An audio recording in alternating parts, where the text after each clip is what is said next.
तो बच्चों को इसका 7वीं का अध्याय 7 प्रश्न 7.2 का प्रश्न छठा हमारे सामने जिसमें यहाँ पर क्या है कि जूही एक लड़की है, ठीक है? तो जूही क्या करती है, एक वॉशिंग मशीन जो होती है ना कपड़े धोने वाली मशीन, उसको जो है बेचती है, ठीक है? कितने में बेचती है? 13,500 में बेचने पर उसे 20% की हानि उठानी पड़ती है या उठाती है, ठीक है?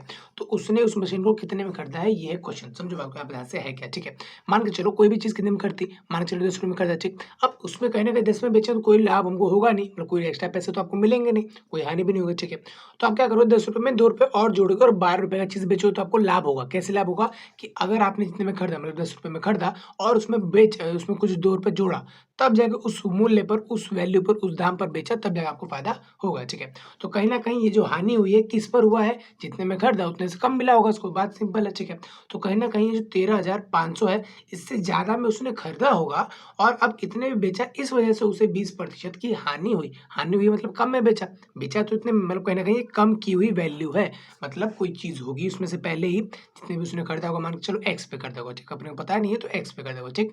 और फिर उसमें से उसका ही 20% घटाना हुआ होगा, ठीक? घटाए होंगे तब जाके इस पर पहुँचे होंगे, ठीक? तो कहीं न कहीं मैंने एक रफली आइडिया बना दिया कि भई हमने जो खरीदा, मान के चलो एक्स में हमने जो खरीदा है, उसमें से हम घटाएँगे किसका 20%, किसका? उसी का। तो मतलब उसका 20% निकलेगा, ऐसे कि एक्स का 20%। अब ये कोई नंबर नहीं है, नंबर हो तो मैं सिंपल करके सॉल्व करके आपको बता देता। लेकिन फिलहाल आप समझ गए कि x का 20% अगर इस पूरे को जो भी कुछ आएगा, नंबर नहीं तो कोई बात नहीं, जो भी कुछ नंबर होगा वैसे ही होगा, ठीक है? तो उसमें से ये घटेगा तब जाके अपने को ये 13,500 यानी कि 13,500 में बेचेंगे और तब जाके ये वैल्यू या ये मूल्य निकलेगा, ठीक? तो उम्मीद है मैंने थोड़ा बहुत आपको समझाने की कोशिश की है और आइए अब जो है अच्छे से विस्तार से समझने की कोशिश करते हैं, ठीक है? तो सबसे पहले मैं यहाँ पे लिख लेता हूँ कि यहाँ पर दाम किनके क्या-क्या हैं, ठीक है? तो सबसे पहले यहाँ पर लिख लेता हूँ कि क्रय मूल्य क्या है? किसका क्रय मूल्य? वॉशिंग मशीन का, ठीक है? तो लिख दो यहाँ पे ध्यान से वही चीज़ कि वॉशिंग मशीन का क्रय मूल्य। जो कि अपने को यहाँ पर दिया हुआ है नहीं, तो मान लेते हैं वो एक्स है, ठीक है? तो अच्छा, वॉशिंग मशीन का ही लाइन मतलब क्या, वही चीज़ सेम टू सेम, ठीक है? आप समझ बात को, ठीक है? विक्रय मूल्य मतलब जितने में बेचा, तो वो अपने को पता है यहाँ पर कितने में बेचा भैया, 13,500 पे, इतने पे ही बेचा हुआ है और कुछ बात नहीं है, ठीक है? बात को आप समझने की कोशिश करो तो समझ जाओगे, है ना? ज़्यादा जानबूझ के कन्फ्यूज़ होने की कोशिश मत करो, ठीक है? तो ये तो हो गया आपका विक्रय मूल्य, ठीक है? अब बोला यहाँ पर 20% की हानि उठानी पड़ी है, ठीक है? तो कहीं न कहीं बी कितने हानि कितनी हुई, 20%, ठीक है? तो ये लेता हूँ वॉशिंग मशीन पर हानि या फिर बेचने पर हानि, सिंपल।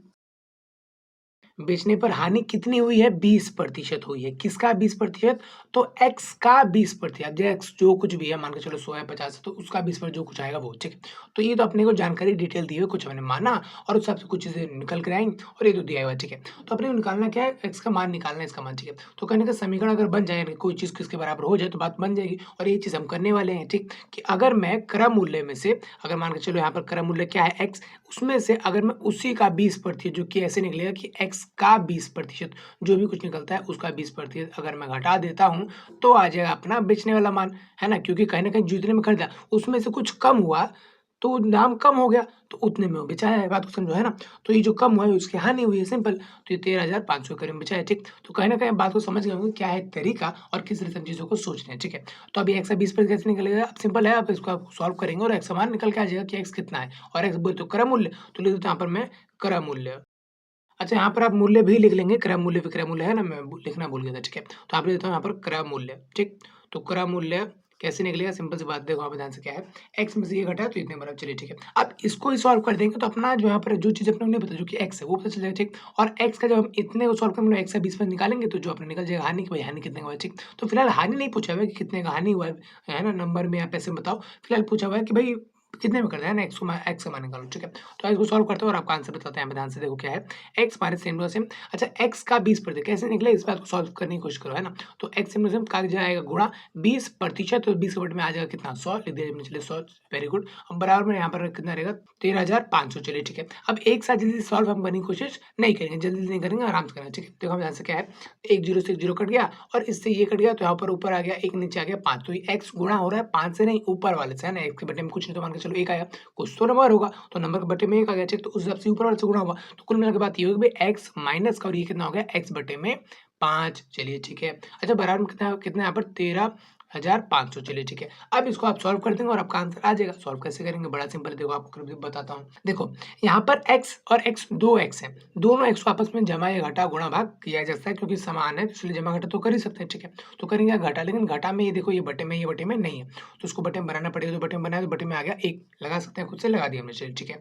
अब नीचे वाला सेम होता है तब हम ऊपर को जमा या घटा कर सकते हैं क्योंकि x और y के साथ-साथ ये भिन्न भी है, ठीक। तो नीचे में गुणा करूँगा यहाँ पर 5 से, तो ऊपर भी गुणा करूँगा 5 से, ठीक। तो ऊपर ये हो गया कितना, यहाँ पर 5x, इधर रहेगा यहाँ पर same to same x same to same बटे में 5 यहाँ पर सेम टू सेम, चलिए ठीक है।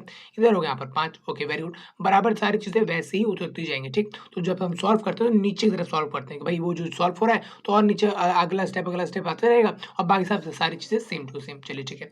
अब नीचे आ चुका है 5 और ऊपर हो चुका है यहाँ पर 5x घटा में 1x। तो आप सोच रहे हो यहाँ पर 5x में से x गया तो 5 बचा, नहीं ऐसा नहीं है, ये गलत तरीके से आप सोच रहे हो। आपको अगर आता है और आता होगा तो यहाँ पर 5x में से 1x चला गया तो कुछ नहीं बचा, मतलब 4x बचा, ऐसा होगा, ठीक।